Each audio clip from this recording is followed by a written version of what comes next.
Welcome back to UnchartedX. My name is Ben, and this is the UnchartedX Podcast. In today's show, we're doing something a little different. I'm doing a podcast, or something of a swapcast, with a couple of friends of mine, Kyle and Russ from the Brothers of the Serpent. They have their own excellent podcast. Check it out on Spotify or Apple iTunes. They also are hosts on Randall Carlson's Cosmographia podcast. In this show, we're taking an in-depth tour of the Serapeum of Saqqara. If you haven't heard of this site, it is my favorite site in all of Egypt. It's just an incredible underground series of galleries and alcoves, and it houses 24 of the just most massive precision-carved granite boxes that you've ever seen. It's just enigmatic, it's profound, and it's just one of the biggest mysteries in all of Egypt, in my opinion. The Snake Bros and I are going to do a whole series of these little types of podcasts. We're going to try and do them fairly regularly. We're going to go through my raw video footage we're going to pick certain sites and just go through them in some detail, and they can ask questions. They haven't seen them in person. They've done lots of research on them. So it's a good way to kind of do an informal tour around a lot of these sites. The Serapeum really is an epic place, and you're seeing some of the footage from my most recent visit there, but I've visited the site on several occasions, and in this podcast we're looking at the footage from an earlier visit there that I had in 2016.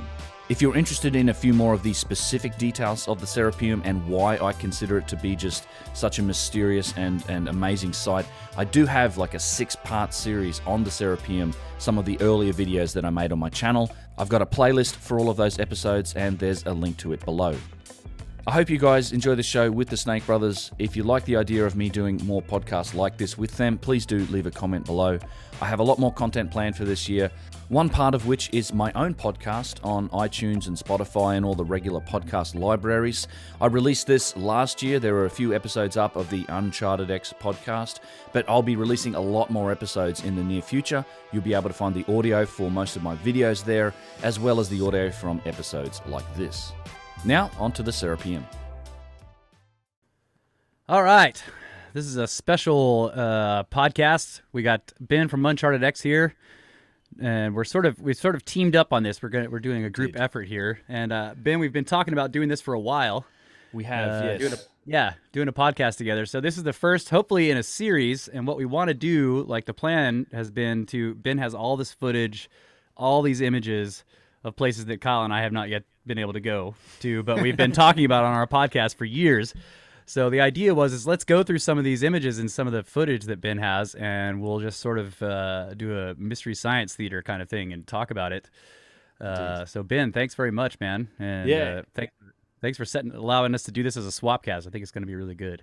I think so too. Yeah, the trick was always like trying to find a home for it. I came on your guys' show a while back now, which was a lot of fun, and then we recently recorded a podcast with Randall on Cosmographia, and then we're like, let's just make this happen, because we'd been talking about you coming on my show, so we thought, why don't we just do it together, I guess, and just put it on both the channels, and everyone can do it. So for everyone on my channels, Brothers of the Serpent, I'm sure many of you know who they are, and go and make sure you subscribe to the YouTube channel as well as their podcast. All right. I'm in your world now too. I just got my podcast started, so I've got a few episodes. Oh yeah. Yeah. How's that going? RSS. I'm hosting my own RSS file and all that, so it's just another thing I'm trying to stay on top of. I've got a bunch of episodes I need to release. It's just a matter of sitting down and hacking it together and making it happen. But I'll do it. Yeah, regularity could probably help me there. All right, good, because I'm looking forward to it. Yeah, looking forward to it, because the way I've had to consume most of your content up to now is by audio. Right. So you make these amazing documentaries, but I listen to most of this kind of stuff at work. I'm running a machine or whatever, and so I'm like, God, I can hear you talking about these amazing images and these videos, but I'm just listening. So yeah, and well, that's why I did it, because I've got that feedback from a bunch of people. They're like, "Wow, I listen to your videos in the car or while I'm doing something else, or just have it on." So and tons of people are like, "Do you have MP3s of these?" So yes, that's the idea, and I think I say that in the podcast. I'm like, I'm gonna just. Because the interviews and podcasts I've done with people are the ones I've mostly released so far, but yeah, I'm gonna go through all my videos and release them all as just podcast episodes, and tell people like, hey, there's a video that goes along with it if you wanna hear it. Yeah, so, yeah, I'll get it. Just artwork and RSS. That's the trick, right? Yep. And you guys have the same artwork. Definitely... I'm trying to do episodal artwork. Yeah, pain in the butt. Yeah. Well, we have been shifting over to the episode artwork. So Yeah. Yeah, yeah, Yeah. Got to embed it in the file, and yeah. you know, all that fun stuff. I have this, we have this policy of like as little work as possible, which is the opposite of your policy, which is like you do tons of work. Almost. Well, the perfectionist in me it's with the videos. That's what ends up happening. I'm still trying to figure out the right way to get more content out more frequently, but it's not from lack of working on it. I tend to I mean, they're all like long productions that are written, and then it takes me forever to actually edit the video. So yeah, I think I'm still learning a lot of the tools and techniques for doing that. Hopefully I'll get better. I got plans for this year to be a bit more consistent about, and part of that is doing things like this. I think and I love the idea of like we're going to do this weekly for a little while. Just go through different sites, hit them, like watch the footage, talk about what we're seeing. I kind of do this a little bit in my live streams as well, and I think it'd be great to have you guys, I mean, just have some more people in there to, have a conversation and point out stuff. And I know you guys are interested in a look at a lot of these sites. So, yeah. Yes, absolutely. That's right. All right. Picked a good so one what's to start. The first one we're going to start with the Serapeum, which is you've done many shows on it, and so have we. So let's take a look here. Indeed, yeah. So I'll just roll this. Hopefully you guys can see it. Yep, it's looking all good. Working. Yes, we've spent a little bit of time trying to set this up. The audio will kick in at some point in a little while, but this is all you see at the top of the Serapeum. You can kind of see the step pyramid in the background. So it's a little bit away, but the Saqqara itself is massive. It's like it's 7.5 miles long by about 3 miles wide. So it's actually a big site. That's not the Serapeum. That's what I think this is the lesser galleries, which we'll get to. That's the actual entrance to the Serapeum. Oh, okay. Down the hill here, and there's actually that is another pyramid. That may be the step pyramid. Actually, I don't know if that was behind me was the step pyramid. That might be another pyramid. Did there used to be sphinxes? Yes. Lining. Okay. Yeah. So there was an avenue of like 600 sphinxes. So this was clearly an important place in that. Probably late. It's attributed to the late period. I'm sure it was being used during if not the middle period, definitely the late period. And it was an important place. It hasn't had an avenue of I think 600 sphinxes leading off.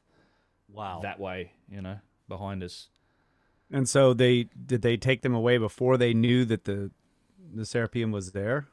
I suspect that the dynastics were using it as a ceremonial site of for whatever they were purpose. They were dedicating the box, or maybe they were just starting to. Yeah. I don't know, because there's only the one box that's really been carved into. But those small. I think they were the smaller sphinxes. Right.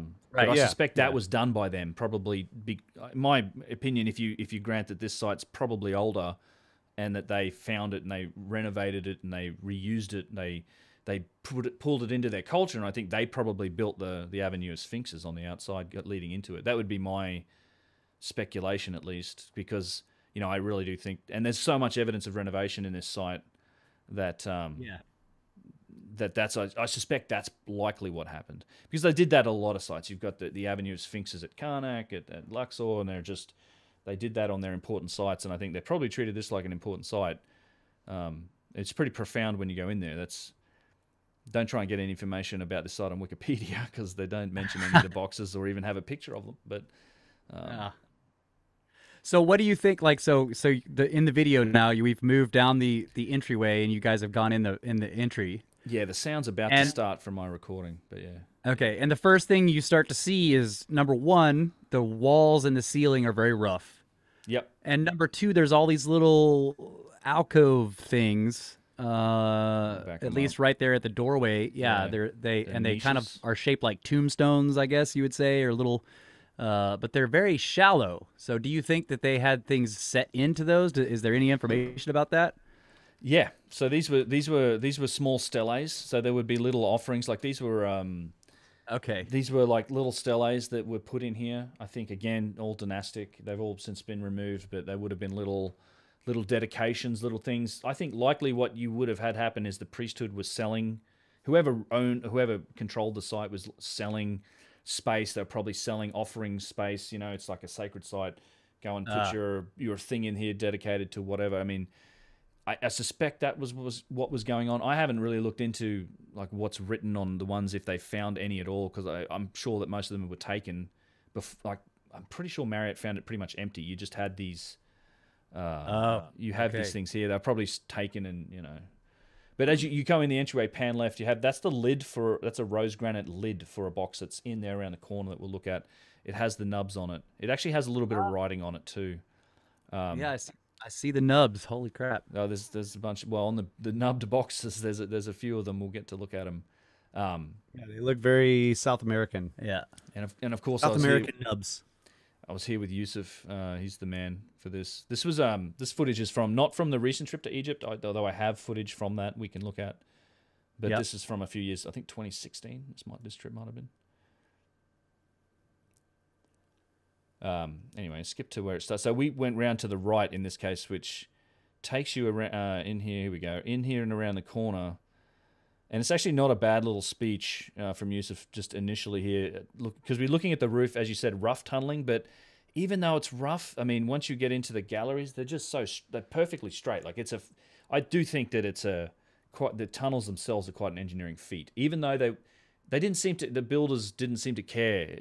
That's why part of it, why it seems to be functional to me, is like it was functional. They didn't care about how well they looked. The Egyptians, the dynastics, definitely later on came and cased it, and they put limestone tiles all over it.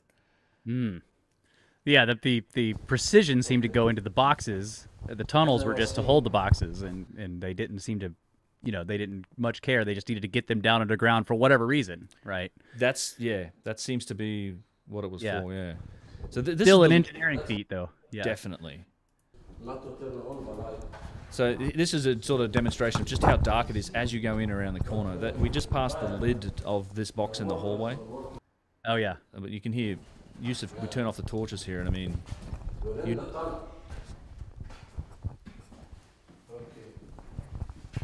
just for 1 second here, turn off your torches.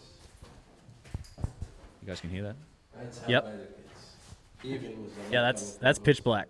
Yeah, it's pitch black. Then there is nothing to see. Imagine working and cutting in the bedrock and moving with of course the broken pieces and the dust and everything outside. And what is the source of light that we're gonna use? There is nothing but a torch, a flame. Yeah. Because we call this a torch. It's not. It's electric torch, of course. But I'm talking about the flame. ولع النور يا باشا.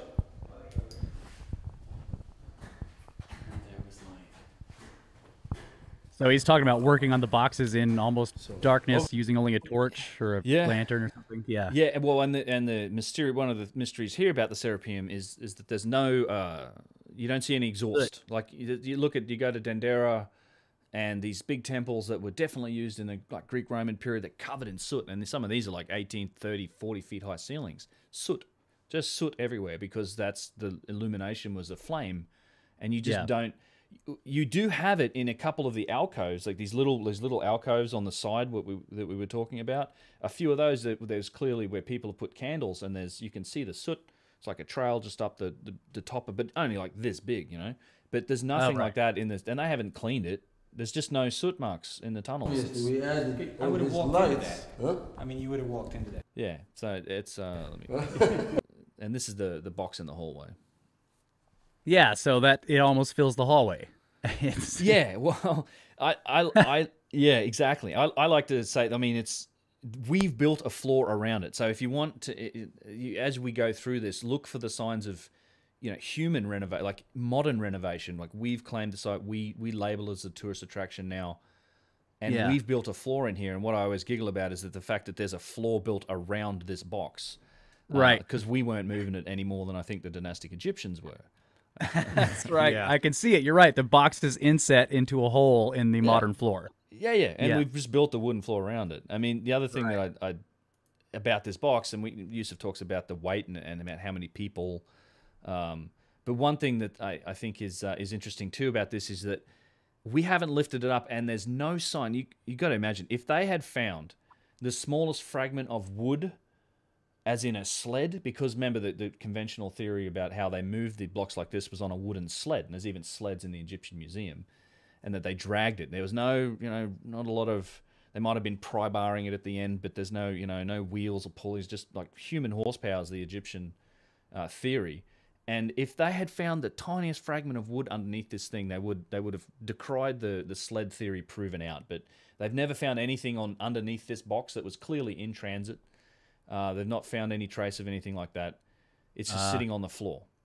You know, and that's a great point, because the box has the box and the lid separate from it has the appearance of like somebody was in the middle of doing this and then they stopped working on it and they never came back. Yeah. So you would imagine that if that is the case, they wouldn't have taken the time. Well, we need that wooden sled. Pick the box up off the sled, take the sled out from under there, and then put the box back down. No, they would have left the sled there, and there would be pieces. So if they've never found any, that's a good indication that there was no sled. Yeah, yeah. Yusuf does a good talk about. I like this little model about how many people it might have taken to move this. Okay. Some of them weighs over 70 tons. So here we go. We talk about the weight of this. How many people? We are talking here, the range of these boxes, not less than 50 tons. Some of them weighs over 70 tons. But let's say in the range of 50 tons, 50,000 kilograms. So let's say strong ancient Egyptians were really strong, and each person will drag 200 kilos. Okay, which is a lot. That's good. That's also good. To be functional. So that means 5. That's 440 pounds, something like that. Okay. And 5 times 50. 250. 250. 250. Where are you gonna fit them? Right. 250 really strong. So yeah, 250 people to pull 50 tons, assuming you're moving 200 kilos or 440 pounds per person. Right. And you just that's the other thing about this site is that you just how are you dragging this thing? And this isn't even the biggest. Like this isn't even close to the biggest one that's in here. And this is the lid for that box. That also doesn't account for the drag. Exactly. Right? That's just the dead weight. Yeah. Dead just weight. Being able to, dead weight. Right. You're not having to overcome the friction of the floor and all that stuff. Yeah. Yeah, it puzzles me to this day about how exactly they move them. It just doesn't seem the brute force approach just doesn't seem to work. You can explain it, I think, outside in the sure, 50 tons, it's possible. People can do it, and you can make machines, you can make it happen with primitive methodologies, but in tight spaces, I think it starts to become a different conversation. You just got to. I don't know how you can do it, and particularly in the there's literally, we'll get into it, but less than a foot of clearance. Yeah, sure. Okay, so this thing in the back with the nubs, it's block set here? into this part of the wall that looks like the wall there is carved out for it to sit there. It is. It's an inset. I don't know why. But that's actually the lid for a box. That's almost as if this was in transit at some point too. And so they just shoved it into that little part of the wall that's like cut out for it to fit under there.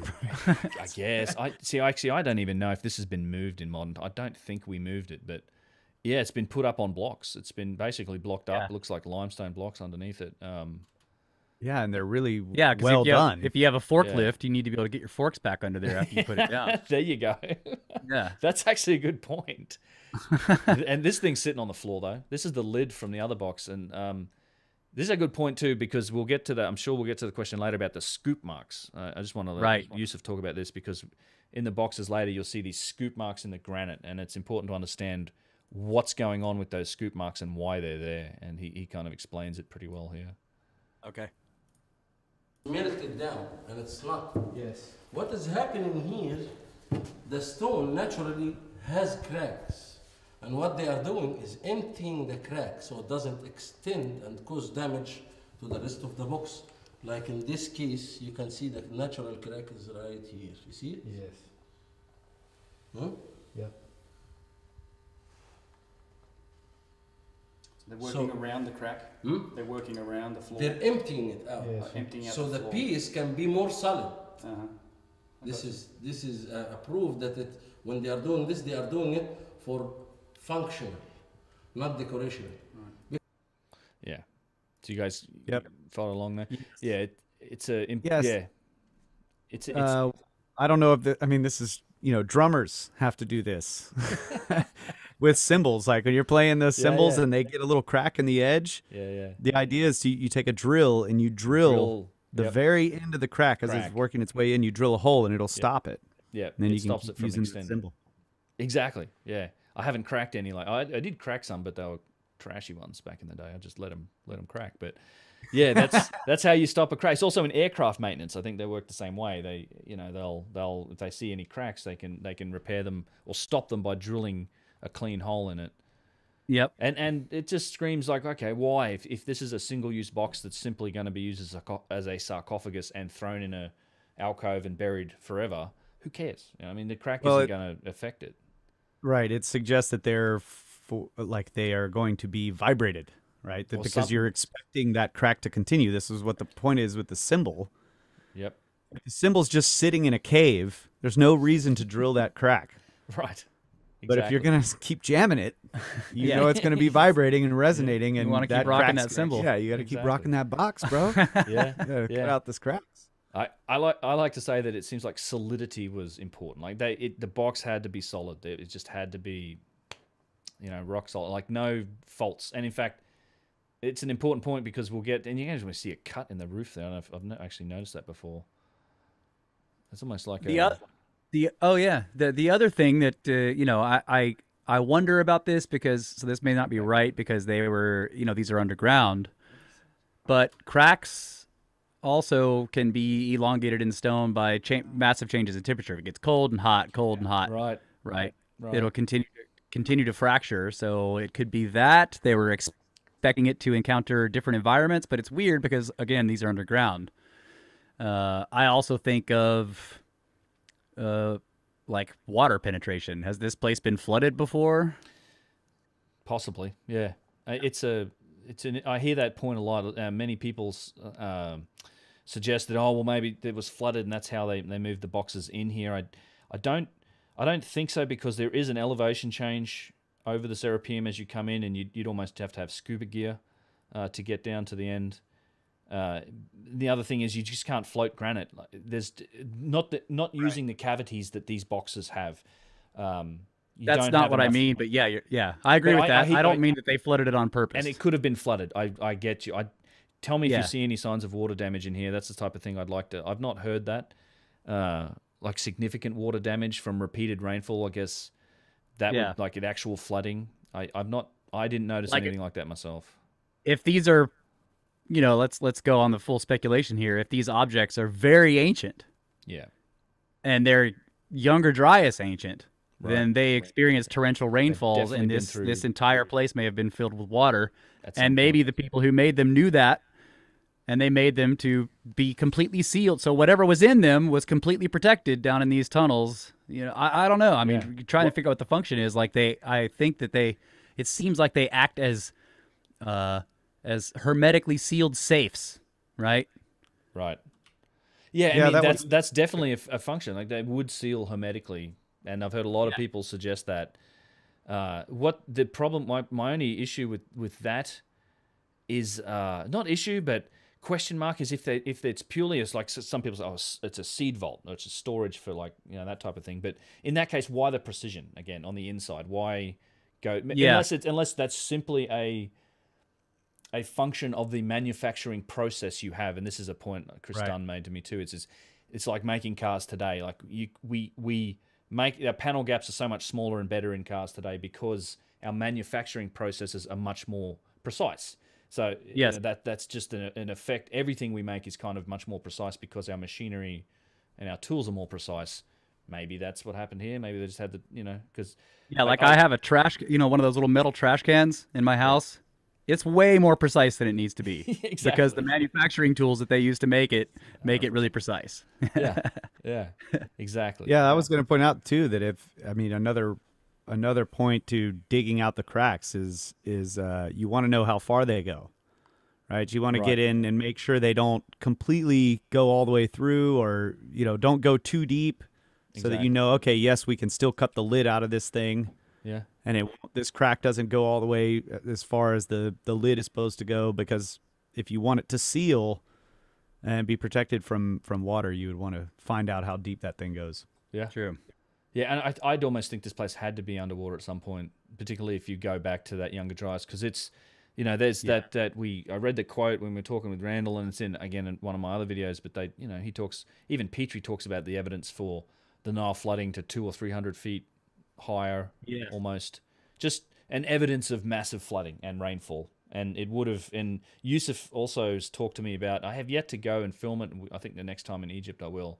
He thinks there's flood damage at the Giza Plateau that he can identify, like up near the Gate of the Crow and a couple other spots, which would be super interesting. So this video, look at how smooth the top edge of that is. Yeah, this is one of only a couple. So we passed by, but the limestone box was behind us.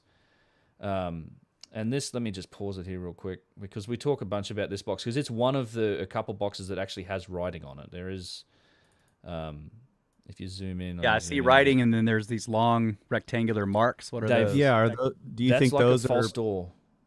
That may be that actually may be original, but it'd be the only box that has it, because I think that false door motif that's in a lot of places is original.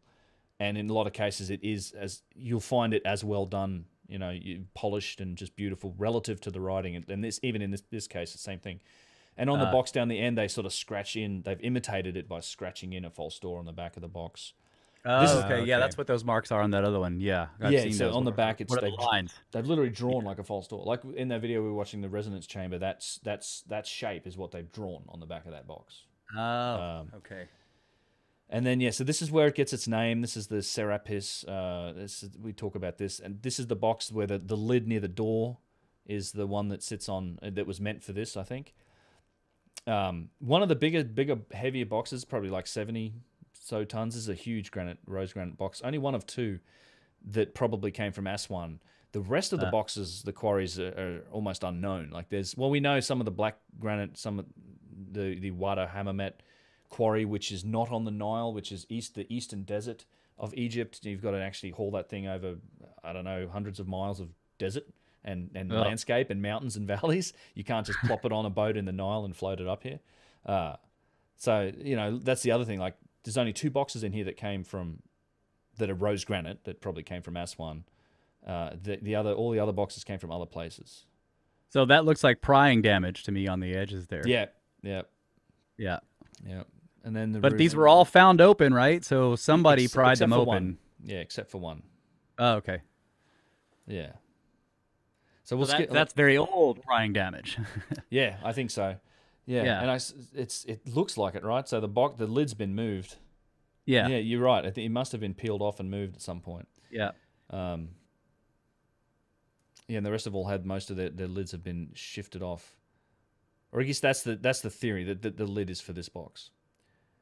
Oh, okay. Yeah, we'll skip. Not actually, no. Well, I guess you could match the stone, right? Because the lids in the boxes were made from the same block. Same block. That's right. They cut them off the bottom. And here we have. Oh, never mind. This is super loud. This is me fighting with my microphone. It's part of the part that don't make the videos. I'm trying to mic and talk to him and record. So we'll come back this way. We've come in, we've turned left. There's actually a limestone box. The first box we saw, the complete one, is a limestone box. I think there's a chance that is a dynastic box that wasn't finished. And then you have this one, which is kind of the smallest box in here. Also has some scratched in writing on the front. Oh yeah. Interesting box. It's circular. It's not square like the others. It's way smaller. This is something very much like a lot of the boxes you see in in the museum. And the other thing is, this is the only box that has this tunnel behind it. It's like in this alcove, but it's like there's a tunnel behind it. And we'll go down there. You can't normally go down there, but you can. In this video, we hop over and, I mean, they light some of it. So yeah, I think this is going to be super loud. There is a room in the end of this tunnel. Are you going down? No? The limbo one. I think I saw a water bottle in the box in the bottom as well, of course. Oh, no. The ubiquitous trash. Yeah. And this is the smallest. I recorded him. I was stopped in that whole first part. Sorry. It's me swearing at the camera. Okay. This Yeah, is so this tunnel's pretty narrow. Yeah. yeah, It's like maybe 2 people wide max. Yeah. yeah, it's smallest tunnel in a very odd sort of space. I think they were about to house it in this room, or do you think it was already in and they were taking it out? I think it was already in. You think so? You see, these are the stones that they used to renovate. Right. Yeah. That they used to renovate. So there's tons of limestone laying around, and we haven't quite got there yet. There's a So you lot think of the black box. there was a lot of renovation work. Just the floor tiles. They had wall tiles. You still see a few of the plastered limestone wall tiles, but they built. I think the dynastics came in here and renovated and built floors around the boxes, and we'll see some evidence of that later on. Yeah, so just to describe for people listening, you guys went around the small box, and there's a tunnel, 50 Tunnel. feet? Yeah, maybe a little Yeah. longer. Yeah. Yeah, and then at the end of it, it turns right, and there's all this rubble, and it kind of ends in a little alcove, and Yeah. Yusuf is saying that he thinks maybe the box was in the alcove and somebody was trying to get it out. Yeah. Is that what he was saying? Yeah. Yeah, he thinks it was coming out. We don't really know going in, coming out. But it looks like there was a lot of work in here that's all been busted up. Like the Yeah. the granite floors are probably the limestone floors have since been quarried. What happened here is in one of the eras, I believe it's the side pillar, they reused the stones, limestone, from outside to case the inside. So do you And this has is anyone mentioned by excavated that pile? Have they done that? I don't know if anyone's dug I through mean, it. have they got because I'm sure they may. I know have. I've seen from some of your other stuff that there's like other tunnels in here that they don't know where they go. Yeah. So actually, we get over here. You can. We're about to go into that area now. We'll go into the closed off area in the next bit here, and then that's right. In fact. These were areas that they didn't know existed prior to that, and on this recent trip, I talked to some people that are actually working on these sites, and I had it on. I mean, it's just a rumor, or it's what this I was told by a guy that pretty high up sort of works on these places, is that they may have found an extension to this, and there may be as many as 20 more boxes. Oh man, that'd be Oh my freaking God! awesome. Wow. But you know, who So yeah, knows? I mean, like it seems like the first thing you would want to do is to dig up that rubble and see what's in the floor. Like, is there another Yeah. passageway going somewhere? I wouldn't be surprised if they've gone through it and that's the pile of it. I don't know. I don't know if anyone has. If you listen here, I think you can hear the sound of the closed door opening. Hear this? I finally got it. Yeah. All right. there's the door. Yeah. Wow. All right. Well, so we'll go through that door after the break. For the break. How I about- figured we'd go for a Yeah. break. Yeah. And welcome back to this first edition of hopefully many explorations through Ben's archives God. and Brothers of the Serpent podcast and UnchartedX, Indeed. going through the Serapeum. Is that how you pronounce it? I say Serapeum. Okay. You can say Serapeum. We've always called it the Serapeum. Yeah, Serapeum. Serapis. But we're always pronouncing stuff wrong. Yeah. So. Yeah, this Serapeum. I have a whole video on how it got its name. Actually, there's a brief because it's a good talk that Yusuf gives about the. It's kind of got to do with the Greek pronunciation of a lot of Serapis. stuff. Yeah, Serapis, Yeah. and then the apis, the bulls. Which Yeah. is not a theory that I think holds much weight. Which we can talk about as we get into here. Yeah, let's because talk about that. as we go into the so we came in through that way. Now we're going in through. For a long time, they thought that the Serapeum ends here. And then one of the professors discovered that it extends. So this is into so it's not lit. This is an off limits area normally. I mean, you can get in here. Obviously, they're putting infrastructure in here. It's a smaller set of tunnels, more alcoves. Only one box, and it's at the end, and you can kind of get flashes of it. But we'll get up to it. They used to fill with plaster and then stick more of the limestone. But this fine type of limestone was actually taken from outside and then You can see added things. That's actually a pretty good Somebody example smooths it. of one of these alcoves. Let me. Oh, he's talking about the walls of the tunnel there. Yeah, he is. So the walls of the tunnels. He's talking about the fact that you can see where the plaster was put on the walls, and they would stick the other blocks of limestone, and then you have these blocks of limestone at the entrance to these alcoves. You can see at the back wall here where there's a bunch of limestone tiles that have fallen. This is all rubble that's fallen down. Couple things to note, and yeah, Yusuf was right. This limestone's come in from outside. This is probably all dynastic work of them renovating the site.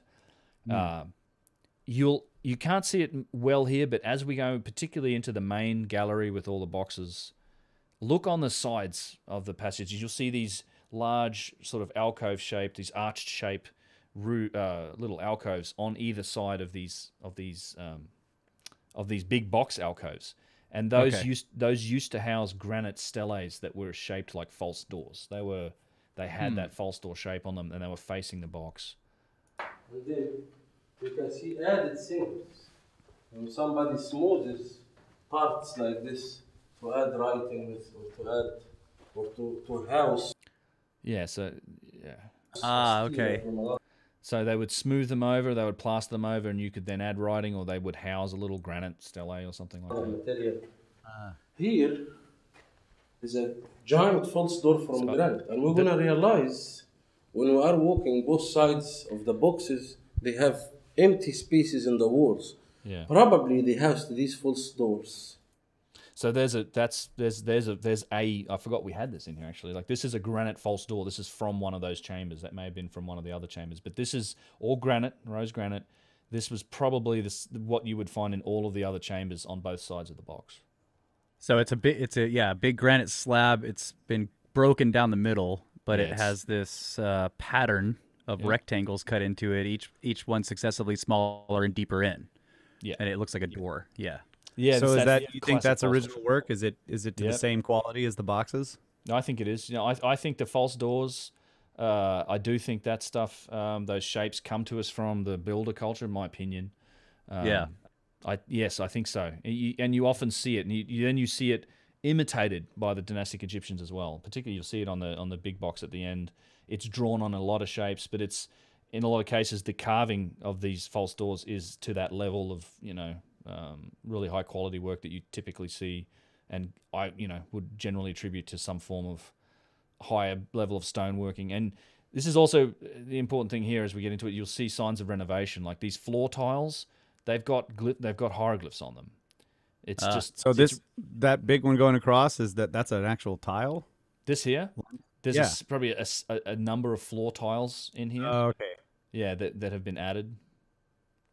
And they have glyphs. Yeah, they're upside down. They're upside down because it was reused to renovate the site. Yeah, so the hieroglyphs on this block here in the ground are upside down, and it's just because they've taken limestone from an older site outside, brought it in here, and renovated the site with it. What? That makes sense. Yeah. Right. During the dynasty. And in fact, let me mute this and we'll talk about it. And in fact, we know it's Old Kingdom because one of the things that there's some differences in the hieroglyphs themselves that are used to date the period that it was written. So there's certain symbols, like there's a little wavy symbol that they change over time, and you can date the sites in a lot of cases, or date the writing by the symbols that are used for certain words. So there's blocks with Old Kingdom writing on them in this site, but are in places like that where they're upside down in the floor, not ever meant to be seen, and it tells you that this is most likely a block that's been taken from somewhere else, and reused and put into this site. So, it was renovated by the late period dynastic Egyptians. Yet the site's also attributed to late period dynastic Egyptians. It's okay. Yeah. And so here's another example. This is like another empty alcove, but has a much smaller case in it, and it's a smaller room with a smaller indentation in the ground, and I think this is an example of they were probably building. They may have been looking to put a box in here. So again, if you imagine a box was in here, why is there writing on this block that's on the inside lip facing the, Yeah, because you wouldn't have seen it. Yeah.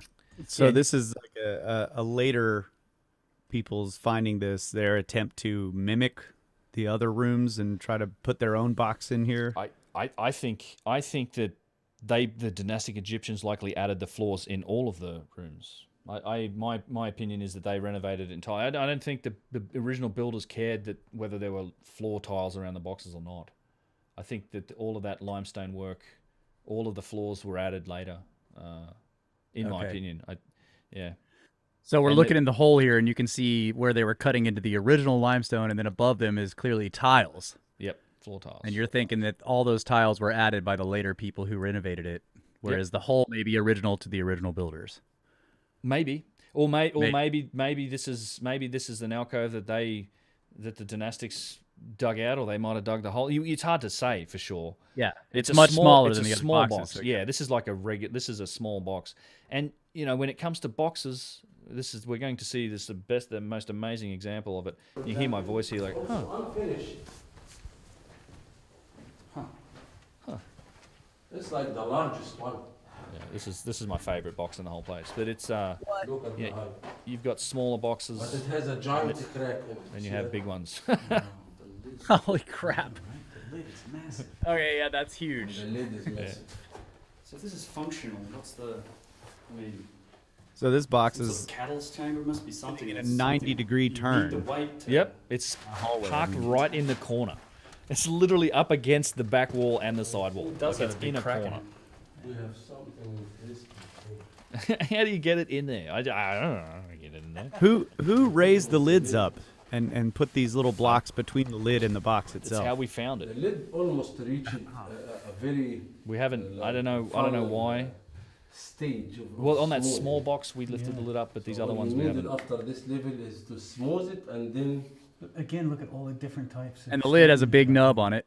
Yeah, those Huge- are the huge- handles, big obviously, for lifting- picking the lid up. That actually is a lifting boss. Yeah, that is a nub that's used as a lifting boss. I mean, it seems to be like that, right? There's one on the other end apparently. So it has. This is black. This is a granodiorite. This is like All cyanite. right, pause that. Pause that. Hang on. Yep. Okay, go ahead. Yeah. So it's a granodiorite. It's almost harder than sort of regular granite, but cyanite. I think there's a name for it, but again, not from Aswan. This came from somewhere else. This may be Eastern Desert Stone.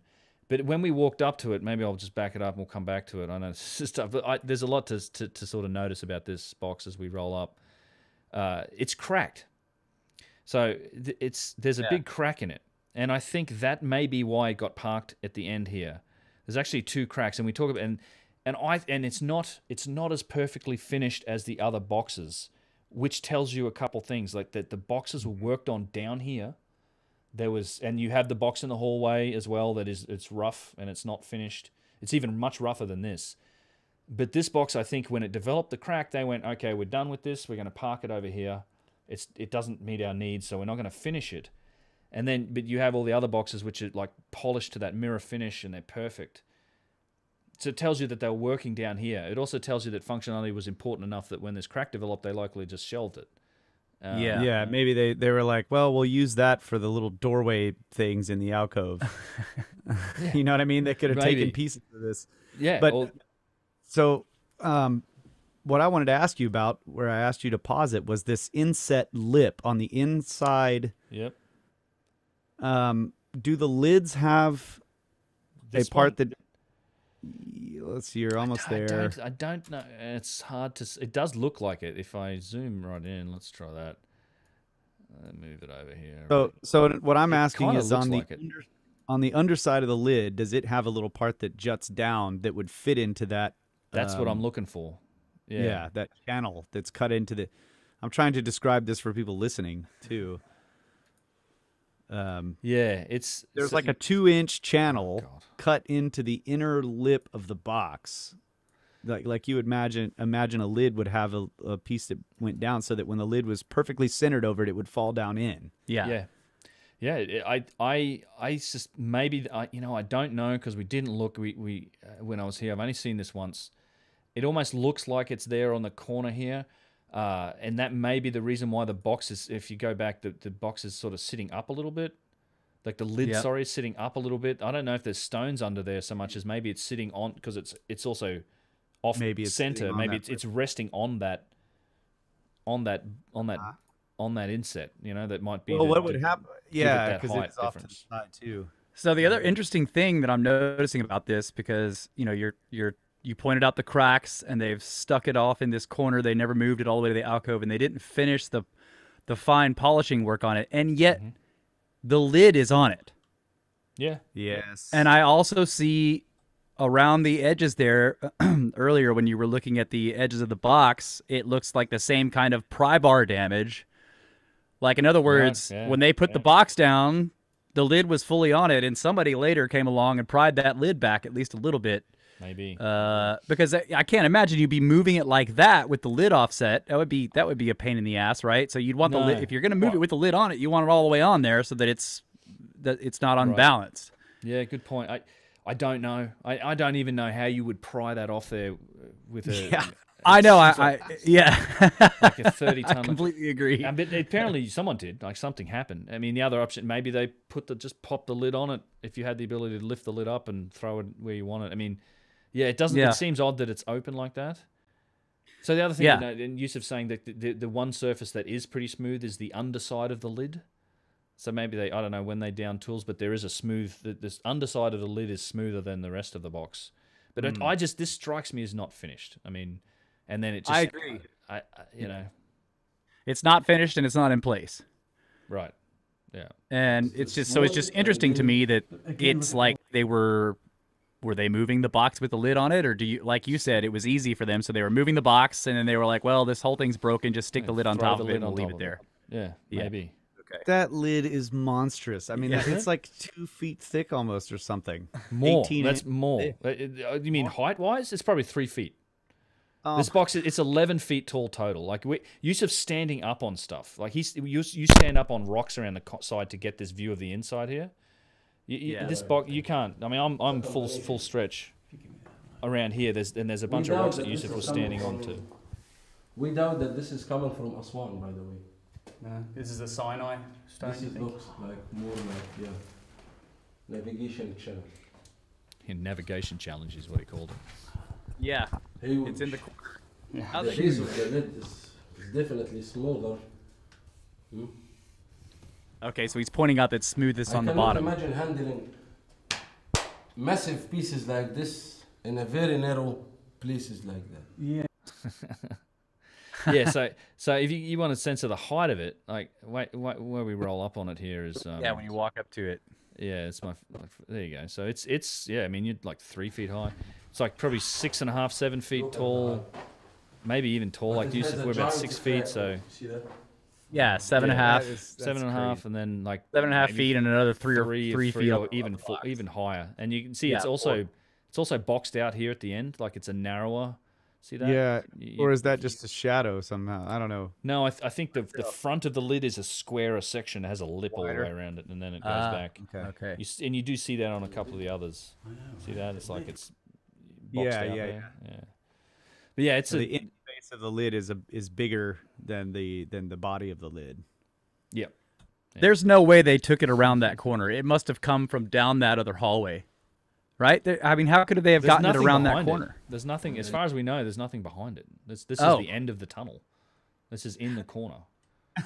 What? Unless they found some other discovery, unless they knocked the wall in to figure out, all right, this was a passageway. But no, this is bedrock. They parked it in a corner. Like when you but how did they get it around? Okay. So here's the look at it here. That's right. That's the same question, man. It's like the largest one. Like that's the end of the tunnel, and then it's just an alcove. There's nothing behind it. But it has a giant. There's nothing back there. See that? No, Okay. it's just an alcove. The lid is massive. Yeah, so it would be interesting to work out the geometry of that. You know, get all the measurements of the interior space, Find and out the if you can measurements of the actually box, and take it around model it to where you could see like what is the tolerance to get this thing around this corner. That would be interesting. Well, as I said, so that big rose granite box that we saw first off with the the writing on it. There's about a foot of clearance between the width of that box and the width of the tunnel that it had to come in through to get in there. So I in one of my videos I have like that Friends scene where they're trying to carry a couch up the stairs.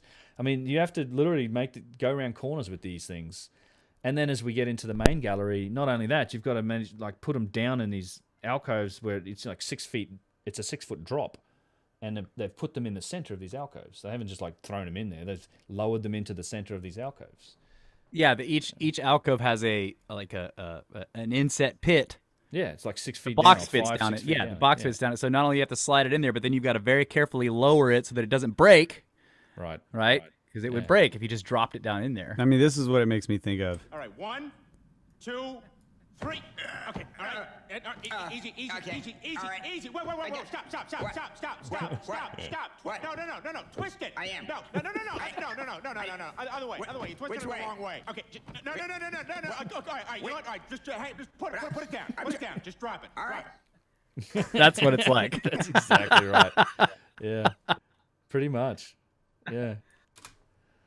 Yeah. So that's that off limit. That's the closed section. Hopefully they open it to the public at some point. They're obviously renovating it, but now we're back into the main gallery and starting to look at the other boxes. And again, this is what I'm talking about. We're looking down on the roof of this thing. That thing's probably just as tall as that box. It's you're 6-7 feet down, and then we've added our own touch of renovations with the steel girders around the alcoves. Yeah, and it's tough to see, but there is an inset cavity on the sides of this, on the sides of these alcoves that housed the false doors. Okay. So now the lid of this box has two inset, what look like lifting spaces. Spaces instead of, whereas the other one had like a big middle nub piece that jutted out of the end. That's right. Yeah, it's as if you put something in there. It's a little different. The other thing that's different about this is they pushed the lid off from the back. It's not all the rest of them are opened pushing forward, but they've pushed this one from the back. But this is not as well. This isn't quite polished either. It's close. It seems to be finished in location, but not quite mirror polished. But the lines on it are magic. Like the faceting of the boxes is magic. God, look at that. Yeah, it is beautiful. And then I see occasionally when the light hits it perfectly, I see these little pock marks on the lid there. On the side of it? Yeah. Yeah, I know what you mean. I don't know what that is. And there's actually an unfinished section on that lid there. I don't know. It could be tool marks. It could be... well, they're very regular looking too, like they're patterned. So we do know that there were chisels used on these boxes. Like the box in the hallway and the box in the lid, you have chiseled. It's probably iron chisels. There were chiseling marks definitely made on them. But you also have machining marks. So you have very fine machining marks in the finished boxes. I have not seen any saw cuts on this stone like you see at Abu Sir and those places. Not to say that wasn't possibly a technique that was used, but you definitely have machining marks from the polishing, and then there's definitely chisel marks on them as well. Other than that, I think a lot of the marks got polished out. Yeah, how would they cut that lid off that box without a saw? Yeah. You have to saw it. Yeah, there's no other way. Yeah, it's been sawn. It's then just been worked. I think all the cut surfaces got worked. Yeah, they're polished out. And again, this is some of the part I like to laugh about, which is, you show them there's some demonstrations of guys using a 3 or a 4 foot copper bar and they're rubbing sand on it, back and forth and slowly working through. I mean, you're talking about lengths where you'd have to have a 25 foot or 20 foot bar and make the lengthways cuts on these boxes. To then, after you pull it out of the quarry, because the lump of stone that you're pulling out the quarry is probably 150 plus tons. Right. Now you start to get. I mean, there's everywhere you turn there another box, and another box. The other interesting thing is that there is evidence that they worked the boxes down in the tunnels, and the boxes only fit in the tunnels long ways. Yeah. And when they're in the tunnels long ways, you don't have a whole lot of clearance on either side. So if you're trying to cut anything in that direction, you're like slamming into the walls in both directions with your saw. That's right. Unless it's unless it's a power saw, basically. Yeah, and there's really there's very little room in the alcoves to work them either, even without the steel girders that we put in. There's just, assuming they dropped them into the alcoves and then worked on them, there's still very little room. And this is an interesting box. This is Mariette's box. This is the one he blew up. The one he blew up. In fact, let me, before we jump into that, we'll come back to that. I just want to show you, just for scale too. This is a video that was taken on the trip of my ass getting on one of the boxes. Yeah, I was going to ask you about that too. Like, is it typically frowned upon to get on them and inside them and everything? Because so this is the realm of who you're with and how it works and the backsheesh and the, it's not, I'm not hurting it. There's plenty of footprints on it. You can, it depends on how generous they're feeling, and it's, everything in Egypt's more or less available for a price, so it's a matter of, getting, if you can arrange it, you can do it. It's not destructive. We're not hurting it. It's a massive chunk of granite. Of course. It's but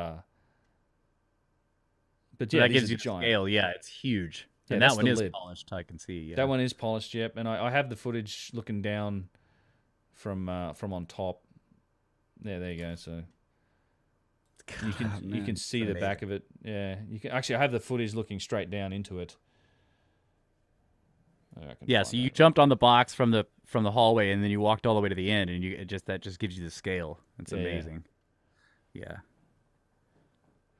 And then it looks like they were scooping damaged parts of the stone out of that one, but then they polished the scoops. That's what they did. Well, like whoops. Yeah, that's right. They did polish the scoops. So that's an interesting part of it. And in fact, once we get to the polished boxes where you can really see that's evident, it also puts to rest because the orthodox theory about, well, how did they polish the stone? Well, they got sand and they got rocks and they got water and they rubbed it and they rubbed it and they rubbed it. And it's just but they use like a flat piece of stone to polish a flat surface.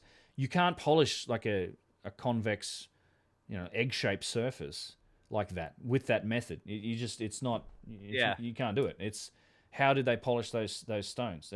We don't know, but there's some really interesting evidence for maybe a way that they polished the stone that is coming up towards the end of this video when we get to the box with the writing on it. There's all right. Yeah, some interesting ideas. It's possible that they used a liquid. I think there's solid evidence that there was some form of liquid used to polish the stone. Like, call it what you want. I don't believe we do this today. Alchemy. I don't know, but it looks like there's looks to me like evidence of where the liquid has run off the side of a lid of one of these boxes and pooled underneath on the underside of the lid. Now, when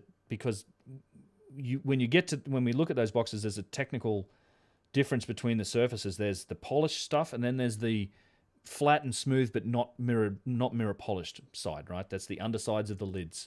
And the tops of the boxes. They don't do the full polish job on those. They do the full polish job on the insides, the walls, and on the outsides of the lid and the outside of the box.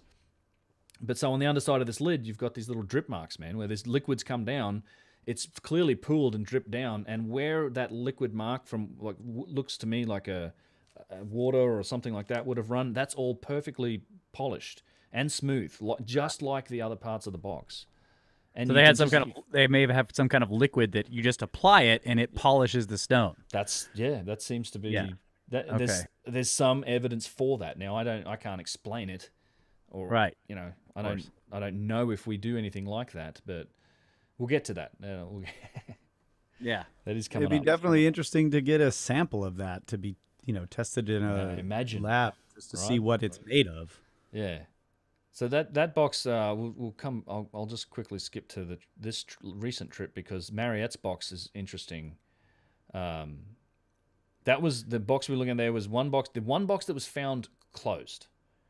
So there was one box still sealed up when Auguste Mariette found it in, I think, the 1850s. I probably keep getting that wrong. And he had to blow it up. Yeah, he blew it open with dynamite, right? And then there's me and George Howard scanning a box. That's actually pretty funny. And on this last trip, I went over and I got into it,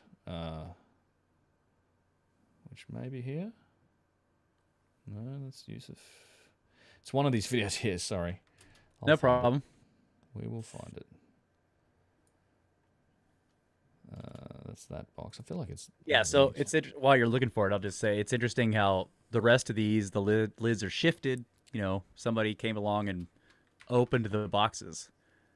Yes, someone definitely did. And then in the 1800s, somebody came along, supposedly somebody who was much more advanced, and decided to blow the box up because opening it that way was too hard. Yes. Sliding the lid was too hard, so use dynamite. This is looking down on this. That same footage from when I was on the box. So looking down on the inside of the back of it. Yeah, you can definitely see the mirror finish on that inside there. Yeah. Shiny. Yeah, and perfect. The corners of magic, right? It's just yes. Yeah. I find it interesting too that there's so many different designs. Like it's as though, like, you know, you came up with this job. Right. It's like, we need all these boxes, and there were like all these different contractors. Like, yeah, I can get you 3, you know, and somebody else, we'll build 10 of them, and so a little different. They have these different methods for building the boxes because you got the two little indentations on the lid for picking it up, and then the other people have the knob that juts out, and it's just That's a great point. They're beveled. Some of them are beveled. Other ones are square and have the bigger faces at the ends. It's just like the different. Hey man, my box is superior to your box. Yeah, so it's but like they serve the same purpose, right? They have. Yeah. They all have this general purpose, but they're just different designs. different manufacturers making their own boxes. And they all have a very regular and perfect interior space. Maybe that's the important part, right? I think it's. I tend to think, and I've not seen it done, and I'd love to see it done. Is to have a comparison of the size of the inside spaces, because all the boxes are slightly different sizes and shapes, like you say, different types of stone. But I'd like to see a measurement of the inside cavities. Are all the inside cavities the same? Yeah. Because now, there was one that you said was small and was circular. There was a circular interior too. It looked like from the video. So that would be definitely that's a smaller one. Size. Right. I think that is a possibility that was either moved in or being moved out. It's definitely that's a very.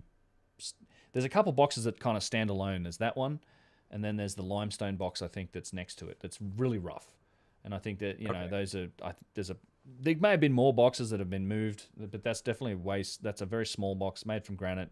It's possible the dynastics did that. I don't know that it's much it rules out. Certainly late period, they had iron tools. They could do some pretty good stuff, and it's not something that's horrendously heavy.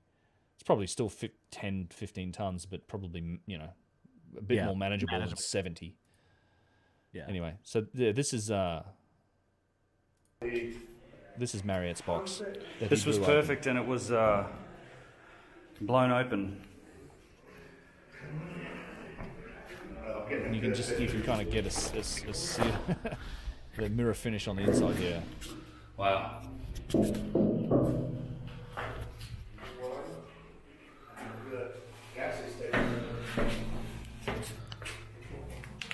Yeah, so you're showing the corners. Or inside corners. Yeah. And the beautiful granite, It's amazing. Huh? You can hear that resonance, yeah. Yeah, they're definitely resonating there. What was that? So this is Marriott's box that was blown open. This was found sealed. Yeah, come on in. Yeah.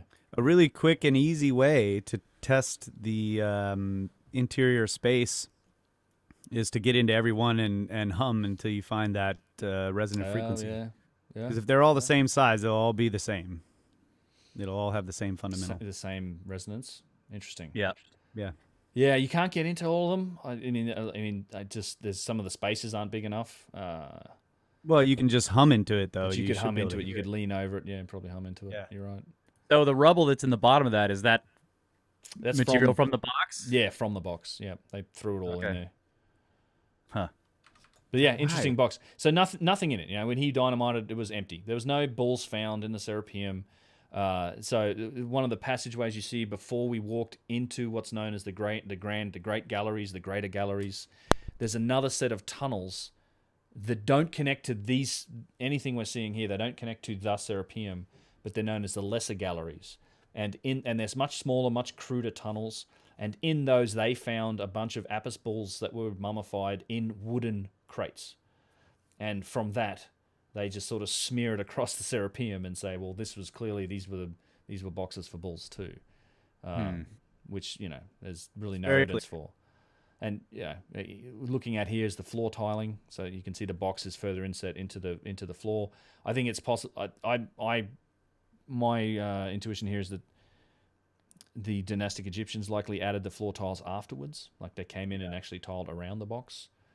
Do we know actually how far the box goes down into it? Even is it possible that it goes beyond the floor tiles? I think you could probably see it at the front there. I imagine those floor tiles are like the other ones we saw, where you're talking about maybe a foot.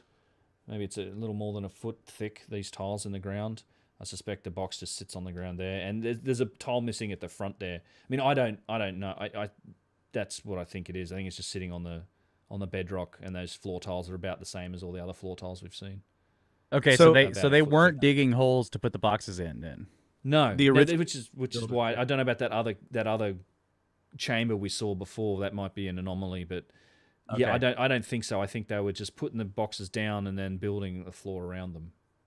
So if we were to remove the modern floor and the ancient tiled floor and go back to just the bare, the original flooring of the entire Serapeum. Yeah.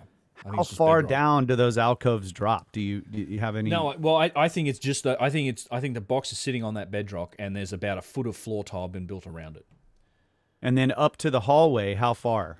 Because you're showing you're standing up by the lid, so it's right. So the hallway's only the modern floor. There's glass tiles in the floor, so you can look down and see the original floor. And it's only like half a foot. I mean, they've built basically a raised walkway. It's probably the width of a 2x4 or 2x6 or something like that. Whatever they used to build the floor, and it's a good thing they did, because it was sand and dirt, and by all accounts, when people would go in here before they put the floor in, you'd be choking in dust. It's just the dust would be thick. So this wooden flooring is quite a blessing. And in fact, this is a good example of how straight and really astonishing the tunnel system is. As we're walking between that alcove and now what I consider the main part of the Serapeum we're just getting to, with most of the impressive boxes. It's a longer passageway with no alcoves, but it's dead straight. I mean, it's also 300-400 feet long. Like, it's a massive underground complex. It's like a giant wine cave or something. So if you're going to be accomplishing this kind of work, how come the writings is so crude? So, if we cannot depend on these writings to date and relate, then we are missing something. Yeah, well, we need to start again. Like here, this one is not aligned with this one. And this one also has some of the dips, the bubbles. That's my buddy Luke who's talking. Well, first of all, parts. And before we dive into this box, you want to take another break real quick? Yeah, let's do that. Take another break and be right back. And we're back with Ben, UnchartedX, Brothers of the Serpent, Swapcast Extravaganza. Serapeum. Looking at the Serapeum, and now what did you say? This is the part with the most impressive boxes. Yeah, this is all the really. I mean, they're all impressive up to this point, but this is mostly the finished granite boxes that are really shiny and polished, and also has the one that has all of the writing on it. Oh yeah, piece of rock or with whatever you have, you will never reach that level of polishing as same as the flat surface. Actually, so he's talking about we talked about the polishing. Let me just aligned with this one. And this one also has some of the dips, the bubbles. Yeah. Well, first of all, we looked at these deeper parts, and as a stone carver, I was like saying, this is impossible. Why? Because I saw that inside these lower parts, the polishing still in these deeper ones as good as the one on the surface. And if you follow that manual style, of course, you will never be able to go to these pits in the stone. You will never reach with your sandpaper or with your piece of rock or with whatever you have. You will never reach that level of polishing as same as the flat surface on the outside. So we had many ideas looking around it and thinking maybe this is a kind of bacteria that affected the stone and things like that. Until one day, And there is no coincidence, but when it was the time for us to see and realize, like these ones especially, Yeah. You see these ones? It's like a circle, semicircle. Yeah, and it's polished in the inside, same like anything else. Inside the dip, right? Yeah. And I know There's a huge one on the side. underneath the lid of this last box, you can see that. Yeah. So that's that point we made earlier about the fact that you have this perfect polishing also in the divots, of which there are many in these boxes. Yeah. They've definitely emptied out a lot of cracks here, and and they've also faceted the sides. Yep. Did they do this all around the exterior of the box part too? Because I see them in the lid. They're all around the box. Yep, they're lid, body, wherever they found cracks. God, look at the cuts on that one. They're just so sharp. Wow. Yeah, this is a nice box too because this has that vein of material in it. And this is something that I made a point of pointing out in my last video about when I commented about geopolymers, and this is probably one of the reasons why it's not a geopolymer is that this is a vein of rock that came out the ground, and and there's a bunch of objects that have these types, these veins of material on them. So what is is that granite with a vein of quartz in it, or it's granite? Yeah, I'm not sure what the vein is. I'm not no expert. feldspar? Yes, I mean some material. Yeah. Don't know. And they're all again. These aren't rows, huh?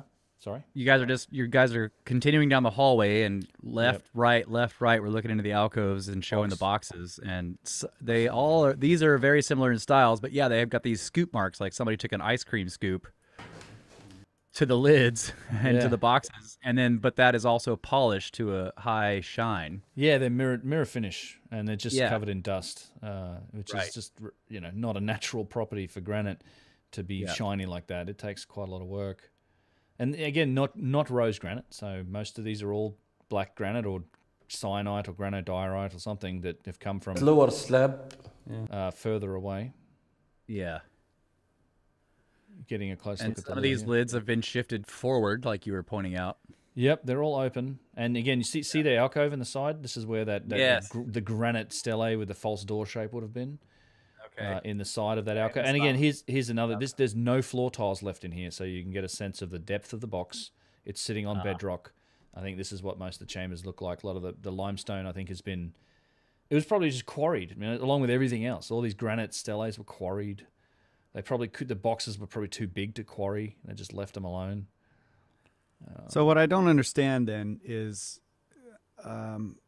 when is this quarrying taking place? If you have one period where according to your idea that the ancient Egyptians found this place and found these boxes in here, and then they revered it, so they brought all these tiles in, they tiled it, they're trying to preserve it, they're renovating it, they're putting their own floors and walls in there.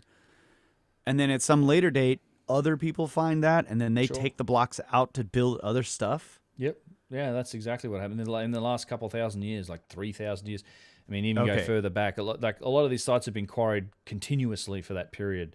Even sites like this, I mean, there was clearly people got in here. It had occupation for a long time. It was probably then quarried and then lost, and then rediscovered eventually.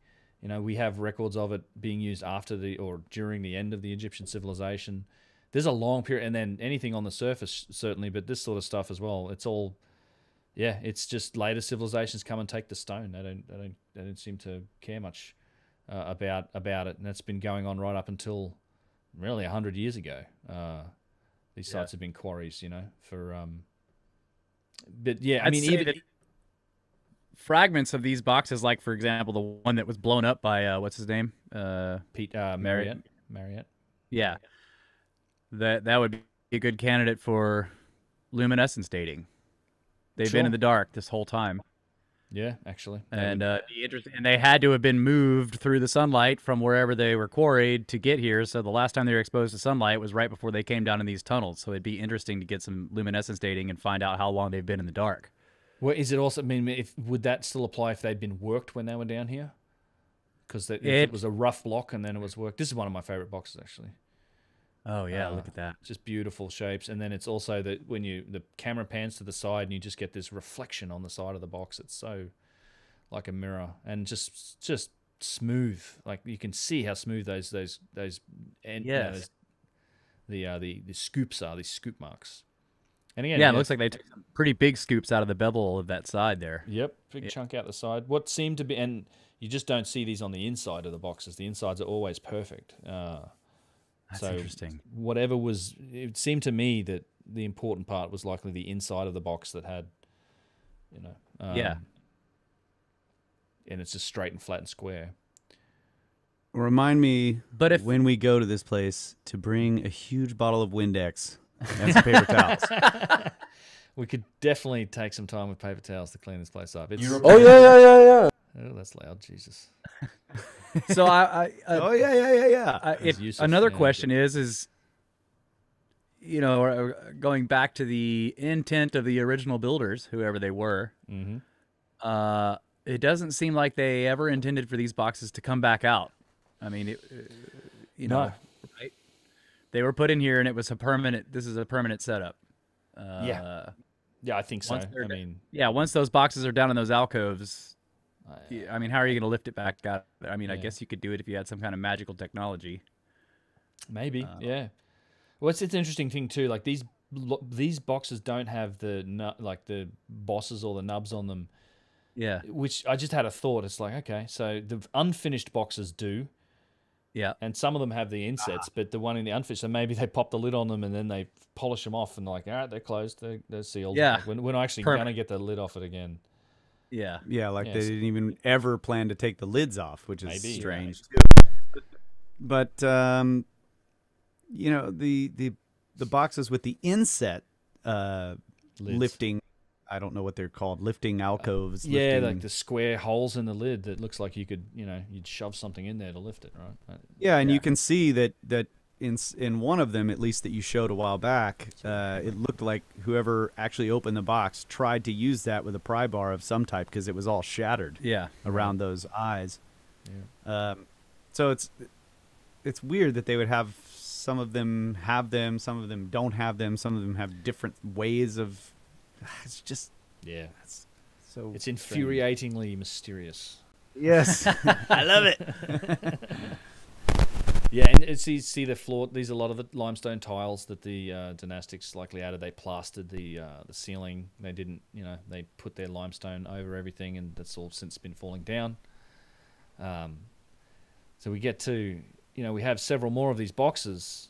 We'll skip it forward here, and then we get to the box with the writing on it, and this is the one they let you go down to see because it's supposedly the most valuable.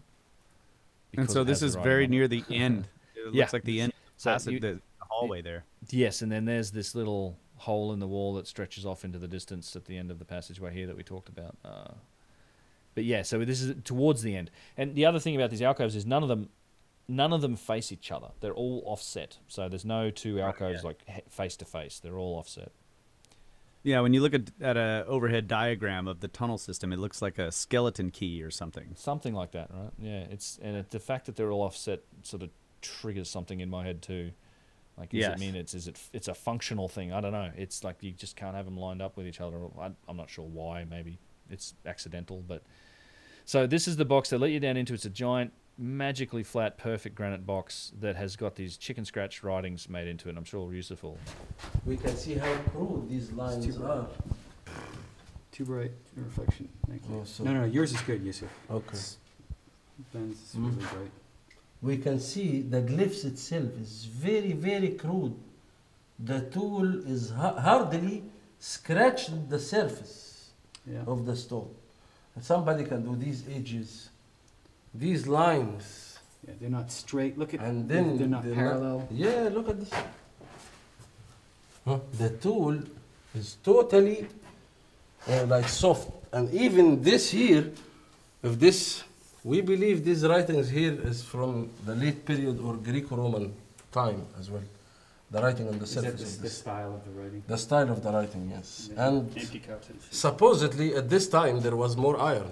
Yeah, of course. Right? You know what I mean? Well, this is probably iron, and this is what iron looks like when you scrape, or what granite looks like when you scrape it with iron. Yeah. Here we can find an empty This is shell, interesting. Yeah. and then there's still this part of the story. That this work was being done by the priest in order to trade it. Right. And then where does Egyptologist come in this? Usually, if we find that the name here, for example, imagine the name Ptolemaeus is going to be added here later. Imagine these writings are written, and then later the name Ptolemaeus will come here. We will depend on this name to say that this box was made during the time of Ptolemaeus, and he ordered the priest to manufacture it specially to give offering for the Apis bull, and there goes the whole story. Who is he saying? What name? Ptolemy. Okay. All right. Ptolemy. Okay. Yeah. Ptolemy. Ptolemies. Yeah. So that's the point. Like, there's an empty. The fact that there's an empty shen or empty cartouche there is very interesting because again, it just hints that they're selling it. Here's a great example of a divot in the box that's been polished. Like it's not a smooth scoop out, but they've scooped out a crack. But look how beautifully every little complex curve and surface in this divot is polished. Light's just reflecting off it like a mirror. And you know, it's that idea of you rubbing this with sand and rocks. It's like, good luck.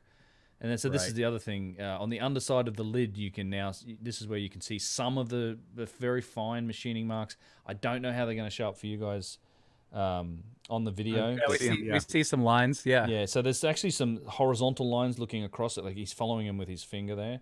Yep, you see them. Very fine machining marks. Because again, remember the underside of the lid hasn't been polished to a mirror. You're seeing a reflection because it's very flat. It's been ground flat, but it's not polished like the rest of the box.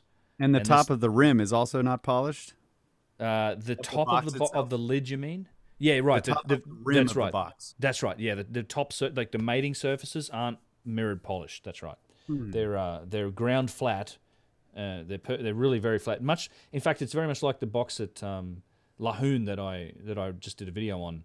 Not polished, but ground really flat, and it still reflects light because of the grinding, but hasn't been polished. It's still a precision flat surface. It's just not polished. That's right. So when you run your hand on it, can you feel those tool marks with your fingers? Not. You can not feel really. It's not polished, but there's some very fine marks there. I couldn't really feel much, but where there's a difference, you can definitely feel the difference between the polished surface and the flat surface, the underside of the lid. And that becomes important because this is in this sort of cocked off part of the lid here is where there's this evidence of what looks like a liquid that's come down the side and eddied underneath it. And it seems, and wherever it's eddied underneath it, it's really, you touch it, it's that same smooth polished surface that's on the rest of the box, and you can just run your hand down. It's like very, very obvious when you touch it. You can also, it's pretty obvious when you see it to me as well. So this is the smooth surface of granite, but not shiny. This is shiny. This is not shiny. But between them here, this is where we found the truth. Where we found the truth. Some kind of liquid. You see it really clearly. The liquid. Oh yeah, I see it. Leaks down here, and then forms these lines with drops. Yeah, so he's trailing down the side of the lid. Same like how you read that somebody. Just go ahead.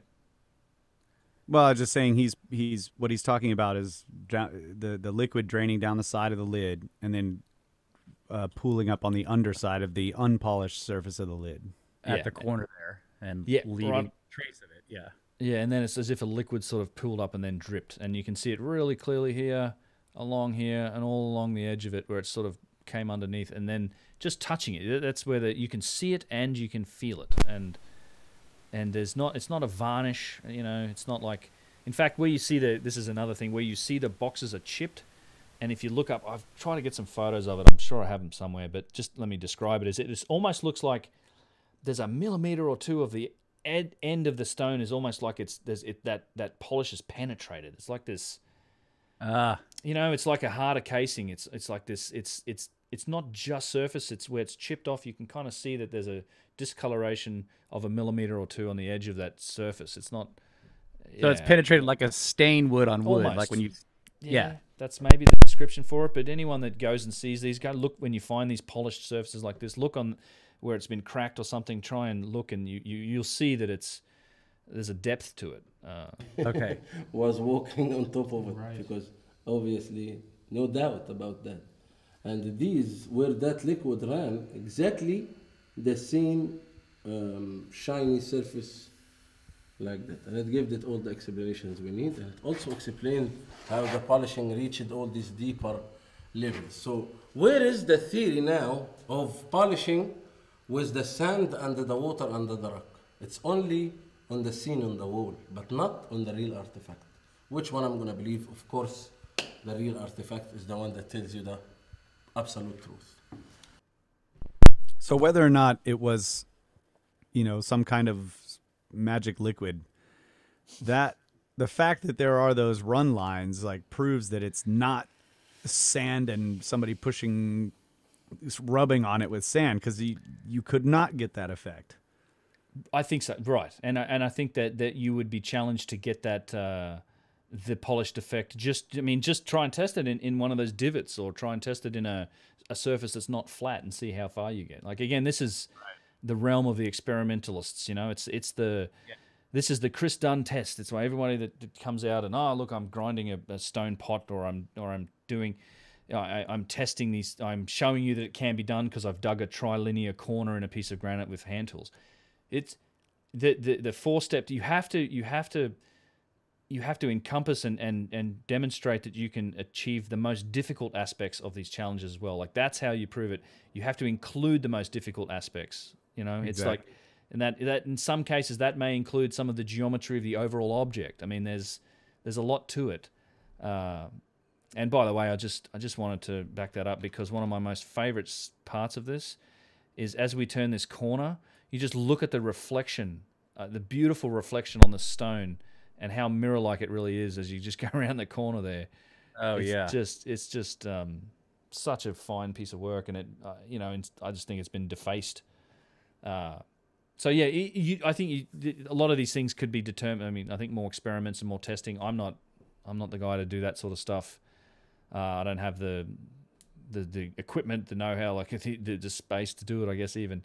I know there are people trying, and I think it's all good, a good thing to do. But I think the Chris Dunn test in his book, where he lays out the 4 conditions you got to satisfy to sort of say, okay, we know how it was done. I think that's the test. I really do. Right. Match the most difficult parts, not just the easy parts. Yeah.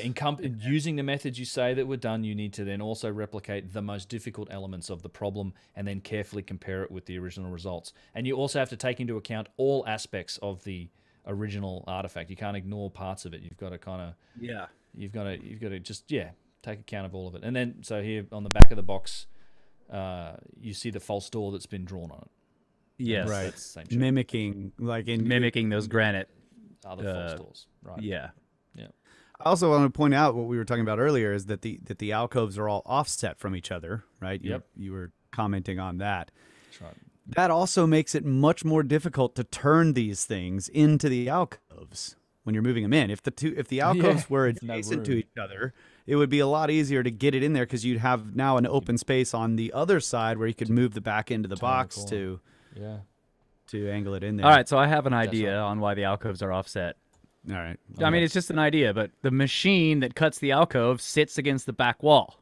Oh, okay. Right. Yeah. And then it cuts that alcove, and then you spin it around and set it against this wall, and you cut that alcove, and it can't, I mean, I don't know. That might be an idea. It's a good idea. I would say it is only there are some alcoves that face tunnels that like entryways that go the other way. So there are some that don't have a blank, like just a wall against them.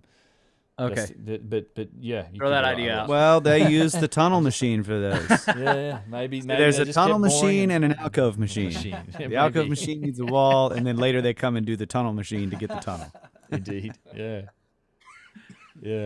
Look at that. That is a huge divot. There's some interesting stuff there. See that down there?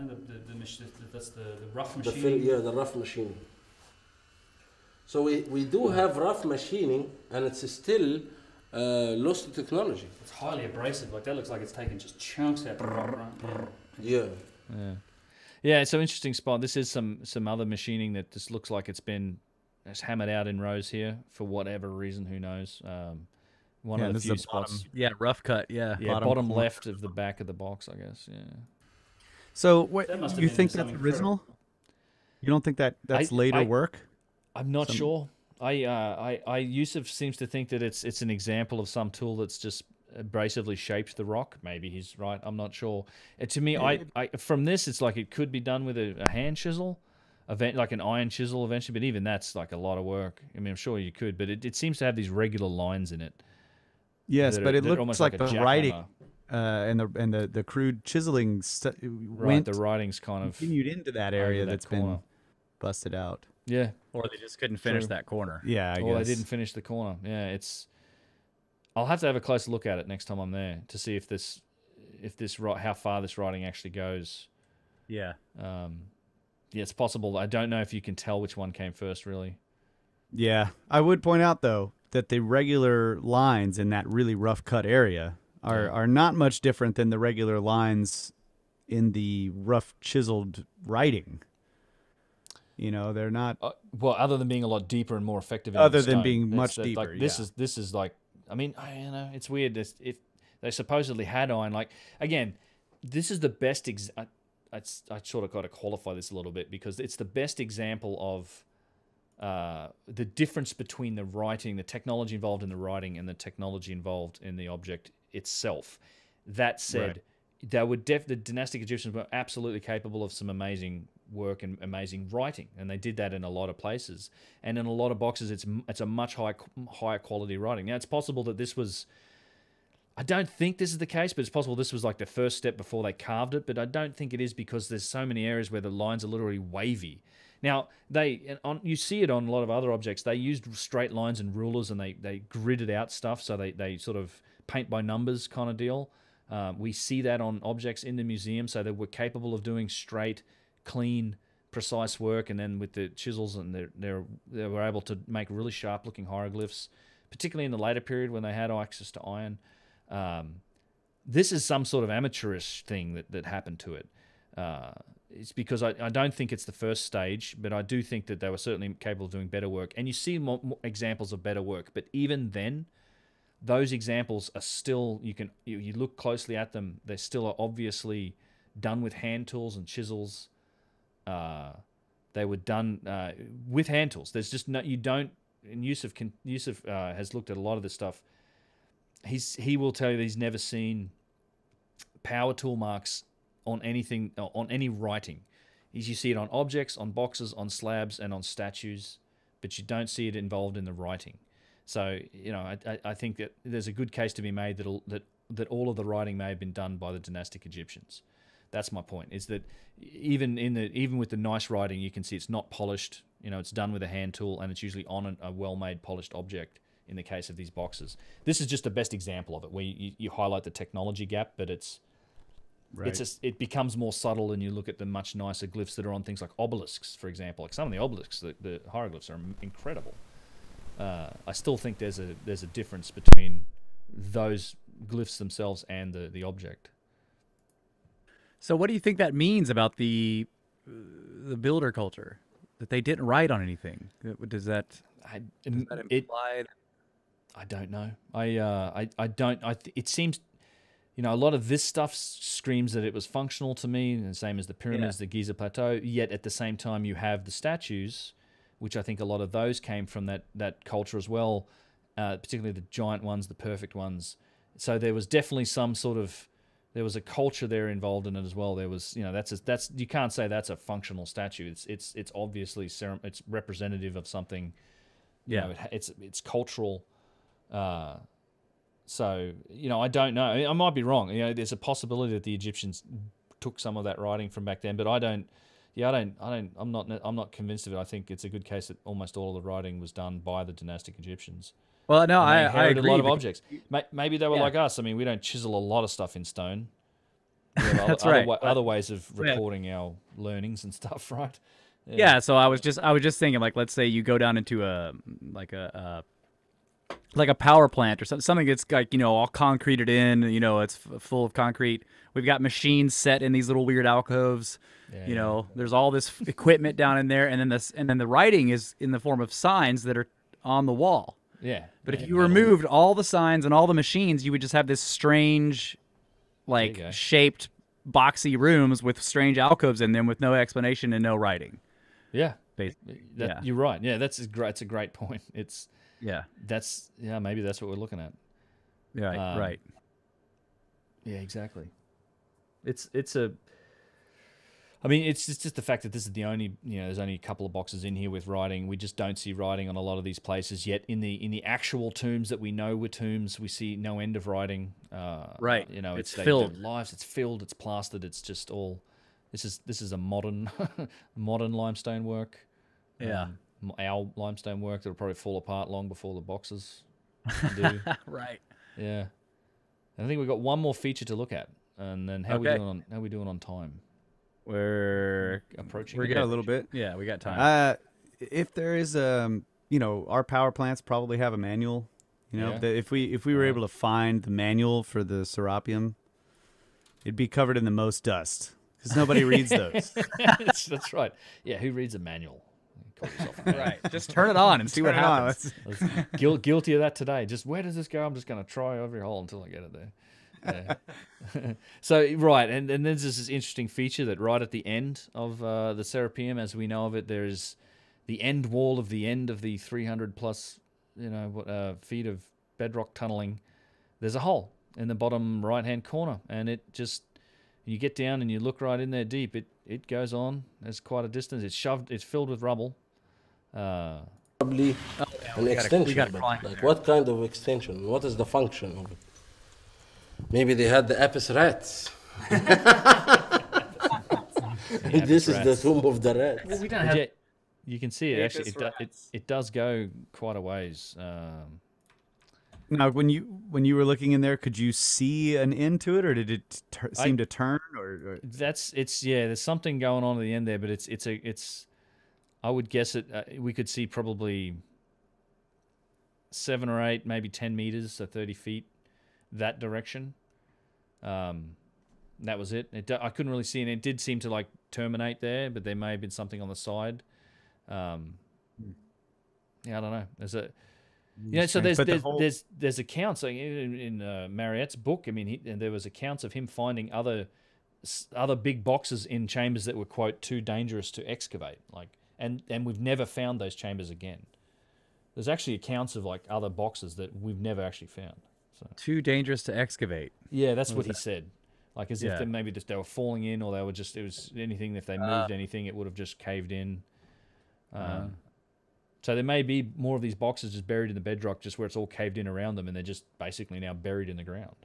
Yeah, especially thinking about the limestone. I don't know what you call them, casing or the lining blocks. Yeah, they're pretty big. Some of them, yeah. If they were caving in or just barely holding together, you would not want to go in there. Yeah, that's right. Well, in fact, so when Mariette found it, of course, a lot of these alcoves were bricked up. They were actually the dynastics had bricked them up entirely, and then some of them been torn down, and yeah.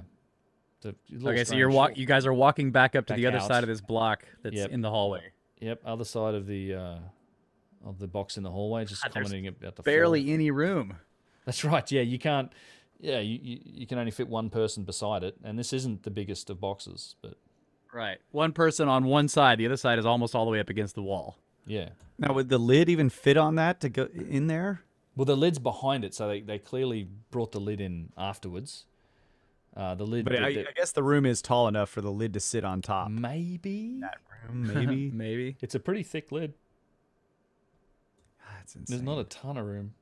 Actually, I got my doubts about that lid fitting. It'd be very, very tight. Yeah, you wouldn't be able to lift it very much. It would be pretty tight, especially when you have to lift it up to move it.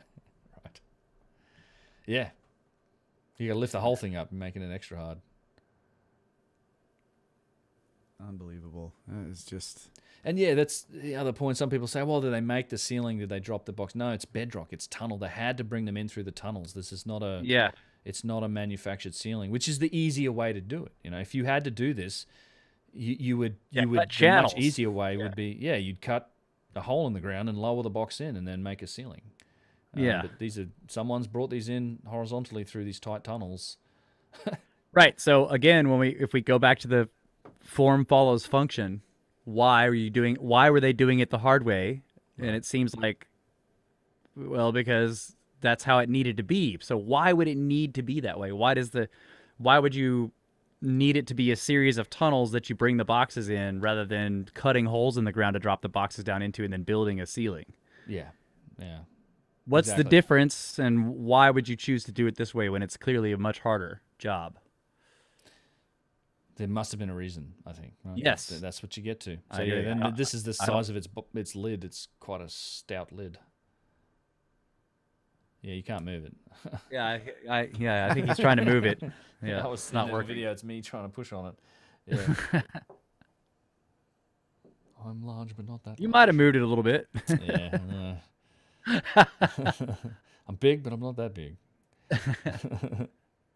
So these are the alcoves in the walls that some Yep. of them have evidence exhaust of like marks. candles being put in there. Yeah. A little bit of soot. Yeah, it's a little bit of soot, and you just don't see it on the rest of the ceilings. What is that? Is that writing? It's like Amazing. writing or something, yeah. Plaster, and then they push the piece, it sticks and it stays. So everybody wants to honor. Yeah, my graphics here as well and everything.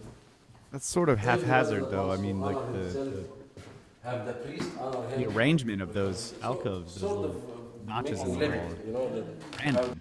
Yeah, I imagine it was sold on a per square inch basis or something. That's because this was used, down into that Greek-Roman period, maybe afterward as well. And again, the priesthood was probably in charge of this, and they sold space. You do what you want. Yeah. There you go. Interesting. And then back out into the daylight through the door. Yeah, and that's the trouble. They lock these doors. You got to pay to get in. Right. Man. It's All right. fantastic. All this video we watched, and I still don't understand anything. Had the tour. Yeah, I've been there a few times and I don't understand it. But it's my favorite site. It's just a magnificent site, and it just bends your noodle a bit when you get to thinking about all the different parts of it. Yeah. Absolutely. Yep. And I agree with the basic. So the basic premises that you've put forward about, the form follows function, that these boxes had a function, that even possibly the granite steles that were set in that had the false doors, those also had a function possibly, and the quality of the workmanship on those looks similar to the boxes. So we're thinking that the same people made those. Maybe. Yeah. And just the fact that they did it the hard way, dug tunnels into the bedrock, and then dragged the boxes in there and then finished them out all inside rather than digging a hole. Maybe that's why they did it that way. Yeah. I just realized, like, because about precision. It's precision is got the key. Yeah. So you want to finish the boxes out underground. Right. Because that's the climate they're going to be in for the rest of the time. And if you polish them on the surface and then you put them down underground and close the ceiling over, the temperature changes and they will change shape slightly, Right. and they will no longer be precise. Maybe. Yeah. But you do it the hard way because you need to drag it down into the tunnel to finish it out, to do all the flat cuts, right? I don't Maybe. know. Yeah. Yeah. It all comes back to precision to me. Like there's a relationship between precision and function, and you just don't need to, you don't need to chase the degree of precision that we see in these boxes that's measurable, that we can go and define. For any other reason than function. If it's if for art, for ceremonial stuff, you color within the lines. It's fine, and we see plenty of examples of that. If it's a one-time box, it's a funeral box, whatever. You don't need to go to the lengths of developing the capability to create that type of precision unless you are chasing a functional benefit to it. And the same reason with the cracks and everything, to me, comes back to that. The fact that they went to all that trouble, it hints at a function. So therefore, my assumption is that these were functional originally. They may have been. Go ahead. Sorry. Especially that the interior is the most precise aspect, the part that you will never see. Yeah, exactly. They didn't mind putting random divots into the exterior, where when you're doing something that's supposed to be aesthetically pleasing, like the exterior is the important part. Right. Whereas when you're engineering great something point. for a purpose, the internal structure is equally as important, right? If it's not going to be seen, it still has to be perfect. Yeah, I mean that's right. The inside, the cylinder, the bores in an engine, or the rings and the tolerances, and that's the important part. Like that's where the precision goes. Right, and that's the working part of the machine.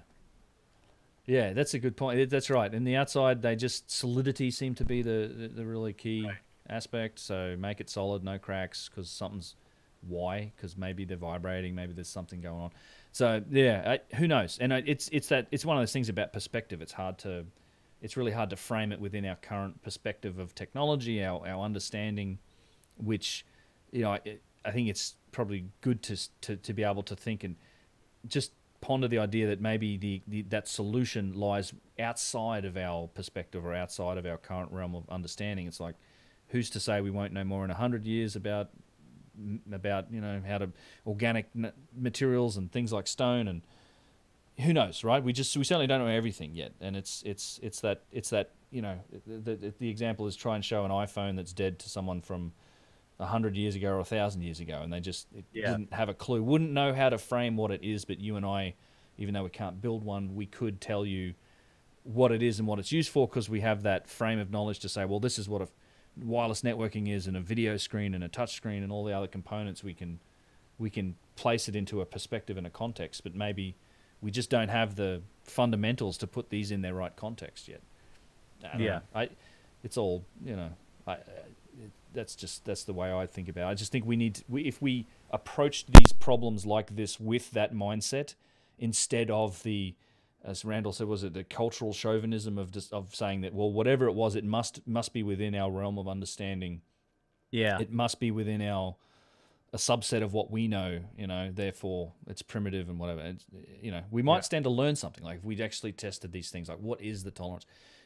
Apply the best tools we have to try and find out what is that. Is that a liquid polish? What is it? How did it work? Just have smart people speculate about what their function could have been, and then experiment based on that. I don't know. I think we could maybe even learn something. Yeah. So I agree with that. That it seems like, if what you were saying is right, that you can actually see that the polish or whatever that liquid was penetrated the exterior of the box to a certain degree, so you can see when it's broken that there's this thin layer.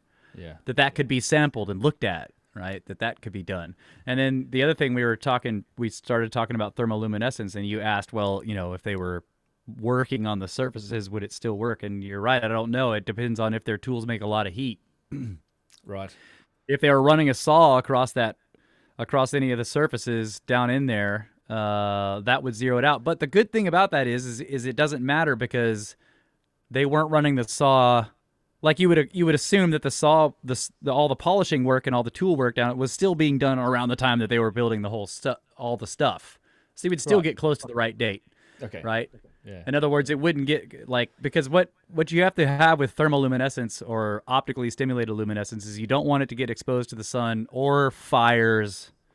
Right. Okay. Anything that warms up the surface of the rock will zero it back out to the time that happens. Oh, interesting. So yes. So you're right. If they were running a saw and the saw was like heating it up, that would zero it out. But we would still get the date of the work. Yeah, that would be. You go. Yeah. Okay. Yeah. Yeah. I was going to say, can't hurt to test it either way. Like that would be. Yeah. I'd love to see that done too. Yeah. Yeah, and they could take pieces from the one that was blown up. They're all sitting there inside the box. Just grab one of those as the sample and do some optically stimulated luminescence or thermoluminescence to it, and that would and they probably wouldn't like the numbers they got. That's my guess.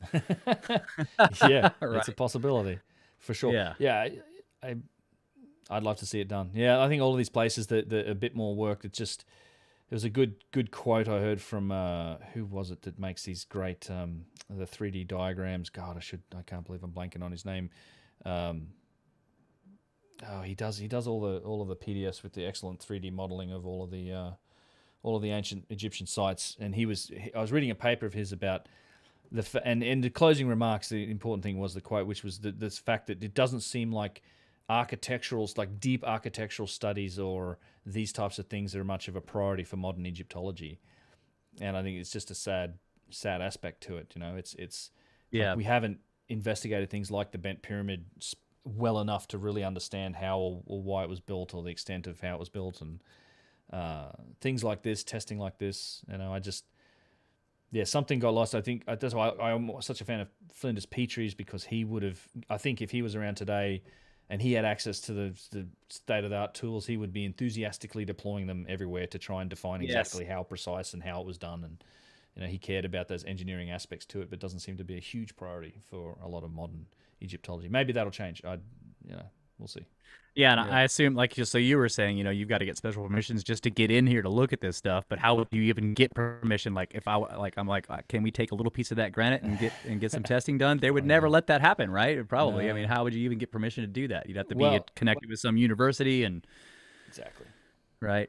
Yeah, university. You'd have to be part of a research institute. You'd have to run any project. Mostly, I mean, they partner with all sorts of different groups. They do some stuff also on their own. The Saqqara documentary was, I think, a local Egyptian dig team that was working for either their university or just for the Department of Antiquities. But, you know, there's a lot. It's like the British at Giza, and there's the Czech guys, I think, in Abyssinia. The Germans. There's all different archaeological teams that partner with the Department of Antiquities to do the work. And part of that partnership is generally that the Department of Antiquities controls the release of information, and it all goes through them, and all the particulars go through them in the vetting. So you'd have to, be involved, I think, in that cycle and see if you can do it. They've done optical luminescence testing at other areas. Yeah, they did it at Saqqara pyramid, I think. Although they tested in a strange area that seemed like it. You know, there's probably better candidates for areas for testing. But anyway, it's a whole other topic. But maybe they'll do it. I'd love to see it done. It just doesn't. This is a weird site. No one seems to care. Everyone seems to just accept that it's late period or Middle Kingdom. You know, late. Yeah, they're like, period. Why would you need to date it? We have the writing right there on the box, right? Exactly. Yeah. There's no official controversy or interest even in this site. Like it's almost, and very few tourists go here too. It's, as I said, we talked about Wikipedia earlier. Like the boxes aren't mentioned. Like there's literally not even a picture. Maybe that's not the fault of anything else, but there's definitely been some edits made to that page that have talked about them and have been, have had the text removed. I'm like, why? I mean, it's there's such an impressive feature, and just any engineer, stonemason would look at these and be astounded, as they usually are. And they're not something we've ever repeated in stonework today, even though we probably could, but it'd be horrendously expensive. It's just those things are features that are worth mentioning, whether you think the dynastic Egyptians built them or you think they came from maybe a period before that. It's a remarkable feat. But why aren't we sort of looking at it and trying to figure it out a little more? It just gets ignored. So anyway, I'm glad we get to go through it and shine a light on some of it, because it's such a mysterious site. It's my favorite, really. Yeah, thank you so much for bringing all that footage to us. Happy to, man. Yeah. Really awesome stuff. Yeah, and it's one of my favorites too. I've never been there, but definitely an enigma that I don't know, love learning about it. So the more we learn about it, the more mysterious it gets, and we've pondered it many times on the show and off. So we're like 15 minutes over a segment. Should we wrap, or should we take a break, come back and wrap it up, or how do you want to do that? Either way. First time. I'm happy to wrap. I'm cool. I don't know what your guys' schedule or how you're going to fit this into the podcast, but I mean, I'm happy to wrap. I think it was great, a good time, and if people want to see more of it, then let me know in the comment section below. I'm sure I'd like to think it's been entertaining and a good way to go through these sites. And there's a lot more of these we can do. There's a lot of different topics and sites, and a good chance to get in depth on some of these things, spend a little more time than just a 10-minute review. Yeah, definitely. So we're planning at least one more of these next week, and maybe more. Yeah. Still not sure what sites we're going to look at next week, but we are going to keep doing this. We're going to give it a shot. So yeah, I'm definitely interested in these in like the bent pyramid and stuff. I haven't really looked into it that much, but I just remember a little bit from reading about it that some people think that the geometry of the bent pyramid is actually very intentional and special and important in some ways, and other people are like, oh, it was just too steep, and so then they had to level it off. And we can talk about it, because there's some interesting facts about all of that. I've seen some back and forth on Twitter recently about it too. There was a lot of Orthodox view is that they changed direction halfway up because it collapsed, or because they were worried about it collapsing. They actually investigated that. They never found any signs of a collapse. So, and there's a lot more that goes into it as well. about its architecture. Yeah, there's a lot. That's a really complicated structure. There's that pyramid. We were talking earlier about the Khafra pyramid, the second pyramid, which is the more megalithic pyramid, and it's super impressive from an engineering perspective. And we can go inside and out of that in this style. I would think we went in. I think on this last trip we were in there twice, at least twice, and I've been in there before as well. But I got some great footage from this last trip inside the second pyramid, and also around it and around the outside, which is equally as impressive. Really, it's that would be great. Yeah. We're all about pyramids. Yeah. If you didn't know that. Yeah. All the time. We've got a few pyramids we could hit. All right. Cool. Well, thanks, man. This has been a lot of fun. Thanks, Russ and Kyle. Yeah, no, me too. This would be good. Yeah. All right. All right. All right. Cheers. Good night. Good night.